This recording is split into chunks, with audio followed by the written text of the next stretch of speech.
আজকে আমি গিয়েছিলাম উত্তরা পাসপোর্ট অফিসে আমার নিজের পাসপোর্ট রিভিউ করার জন্য, নতুন পাসপোর্ট করার জন্য। গতকালকে পাসপোর্ট অফিসের সামনে বেশ কয়েকজন দালালদের ছাত্ররা ধরে তাদেরকে সেনাবাহিনীর হাতে তুলে দিয়েছেন।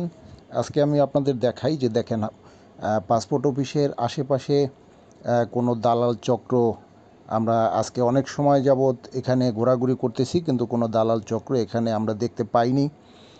সবাই সচেতন হয়ে গেছে, কাজেই সাবধান হয়ে গেছে।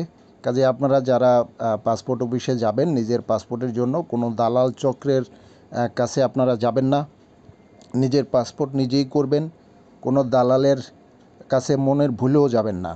আমি যদি আপনাদেরকে দেখাই, দুইটা গেটেই দেখেন, এখানে এর আগে আমরা যতবার গিয়েছি দেখেছি দালালদের একটা বিশাল চক্র এখানে তারা থাকে।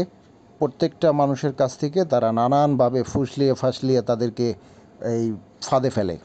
আমি যদি আপনাদের পিছনে দেখাই যে এখানে যতগুলি টং দোকানের মতো দেখতে পাচ্ছেন, এগুলি সব হলো দালালরা এখানে বসে বসে যারা পাসপোর্ট করতে যায় তাদের ফুসলিয়ে ফাসলিয়ে তাদের কাছ থেকে অর্থ হাতিয়ে নেয়। আজকে দেখতে পাচ্ছেন যে ছাত্রদের এই কারণে সব কিছু বন্ধ হয়ে আছে।